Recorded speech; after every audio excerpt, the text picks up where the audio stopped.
안녕하세요. 눈을 떠요 부인입니다. 오늘부터 부동산 관련한 경제 뉴스 보면서 부동산 공부 같이 해보려고 합니다. 그래서 오늘 준비한 기사는 중앙일보의 2월 27일자로 발행된 기사고요. 제목은 전세금 떼일라 3중 안전장치 하세요 라는 내용입니다. 요즘 전세금 반환에 대한 이슈가 좀 크다 보니까 이런 기사가 났었던 것 같고요. 기본적으로 어떻게 예방해야 할지 그런 것들에 대한 내용을 담은 기사입니다. 우선 처음부터 살펴보면 집값과 전세값의 동반 하락 행진이 이어지면서 보증금을 떼일까 우려하는 세입자가 늘고 있다라고 시작을 합니다. 일단 이 이슈의 기본 개념을 좀 살펴보자면요. 만약에 아파트 가격이 1억이고 전세가가 8천이었다고 합시다. 그런데 이 아파트 가격이 떨어지면 전세가도 같이 떨어지게 됩니다. 예를 들어 아파트가가 8천이 되면 전세가는 한 6천 정도가 되겠죠. 그러면은 현재 전세 8천에 살고 있던 임차인이 나가야 되는 상황이 왔을 때 새 임차인을 8천 똑같은 가격에는 받을 수가 없게 되는 거예요. 그럼 임대인 입장에서는 그 차액만큼인 2천만 원을 준비해야 하는 상황, 이게 1차적인 문제고요. 그 정도를 메꿔서 줄 수 있으면 다행인데 요즘은 거래가 활발하지 않고 움직임이 많지 않다 보니까 새 임차인을 구하는 것 자체도 사실 쉽지는 않습니다. 그러다 보면 계약 만료일에 8천을 오롯이 임대인이 내줘야 되는 상황이 올 수가 있죠. 그러면은 일반적으로 이제 해결책을 찾으려고 임대인과 임차인이 노력을 하겠지만 또 새로운 임차인 구할 때까지 못 나가요 라고 배째라는 식으로 나오는 임대인이 있을 수 있고, 또 한편으로는 내가 이제 당장은 내줄 수가 없으니 그 8천만 원에 대한 이자를 내가 월에 얼마 정도 한번 쳐줄 테니까 몇 달만 기다려 달라 하는 협의를 시도할 수도 있습니다.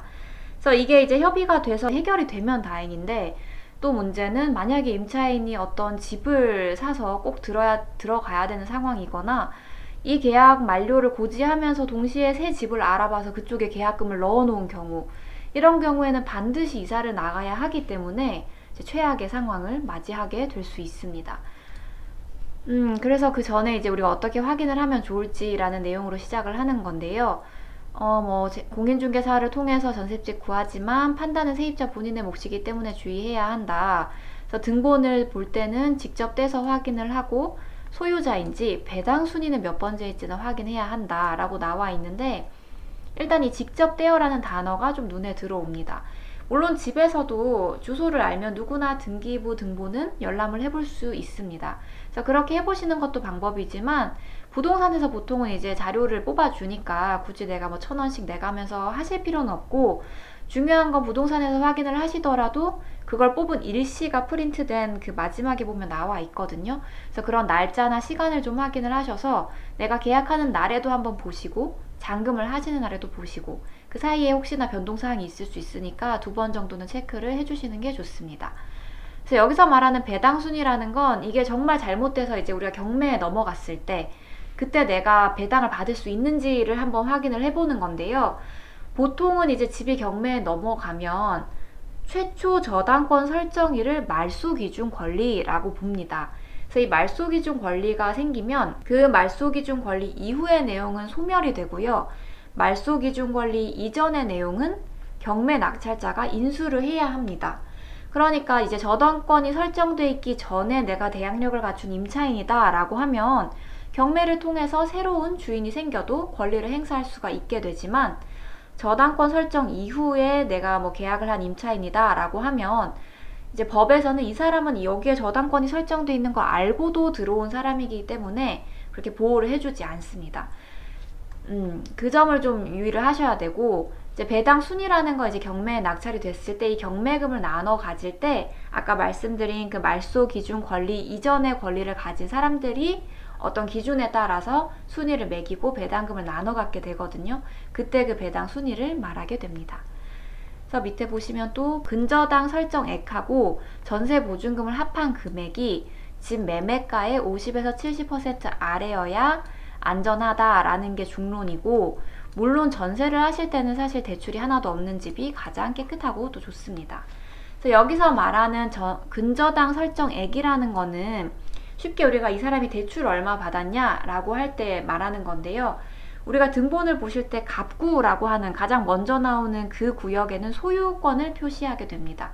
그 다음 을구에는 소유권 이외의 내용들이 작성이 되게 되죠. 그래서 저당권을 확인하실 때는 등본상의 갑구에서 소유자가 누구인지 확인을 하시고 을구로 넘어가셔서 보시면 됩니다.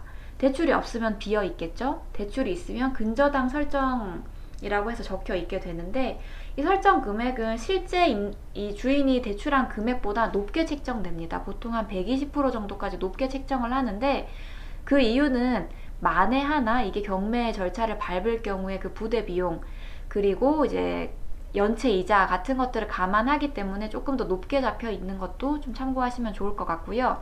그 다음 아까 배당 순위를 얘기했었는데, 이런 것들도 확인하는 게 중요하다고 합니다. 세금을 체납하고 있는지, 사업체의 사장이라면 혹시 밀린 임금이 있는지, 이런 것도 한 번쯤은 뭐 물어볼 수 있겠죠. 왜냐하면은 이제 아까 배당 순위에서 이런 국가에 대한 체납, 국세라던가 임금 같은 것들은 전세 보증금보다 배당 순위에서 선순위이기 때문에 먼저 받아갈 수 있는 권리라는 거예요.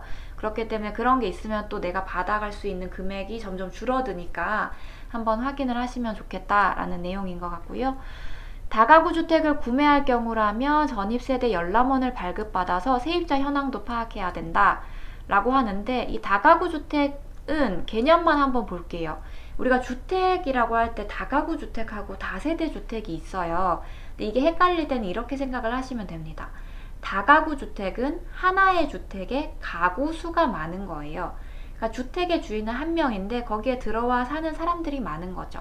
그런 게 다가구 주택이고, 다세대 주택은 하나의 주택에 세대가 많다라는 뜻이잖아요. 그럼 이 세대는 세대마다 소유주가 있겠죠. 그래서 주택은 하나지만 각 세대가 구성을 이루고 있다. 그래서 각 세대별로 소유주가 다르다라는 개념으로 보시면 됩니다. 그래서 다가구 주택을 사실 때는 거기 세입자들이 어떤 얼마에 언제부터 들어와 있는지 현황을 파악해야겠죠. 당연히 그런 부분을 얘기하고 있고요. 집주인이 대리인을 시켜서 계약하려고 할 경우에 이거 굉장히 중요합니다. 가끔 이제 오피스텔이나 이제 이런 주택 같은 것들 월세 계약할 때 부동산에 위임을 했으니까 부동산하고 알아서 계약하세요 라고 하는 경우 있어요. 근데 이게 실제로 그럴 경우도 있거든요. 그 집주인이 정말 많은 세대를 보유하고 있어서 매번 계약에 나가기 귀찮고, 또 월세 같은 경우는 계약 기간이 짧다 보니까, 오피스텔은 보통 1년 단위로 계약을 하다 보니까 매번 그렇게 가서 그런 진행을 하기가 귀찮은 경우에는 부동산에 위임을 하는 경우 실제로 있습니다. 그런데 그게 이제 인간적으로 그냥 부동산하고 친해서 이거 그냥 해주세요 라고 해서 믿고 하는 경우가 있는데, 사실 그렇게 하면 안 됩니다. 이제 위임장이 있는지, 인감도장, 인감증명서 다 갖춰져 있는지 한번 확인을 하셔야 되고, 그런 거 없다, 우리 그냥 이렇게 계속 해왔고 이런 식으로 계약해왔다 하면서 다른 사람 계약서도 막 보여주고 그럴 수 있어요.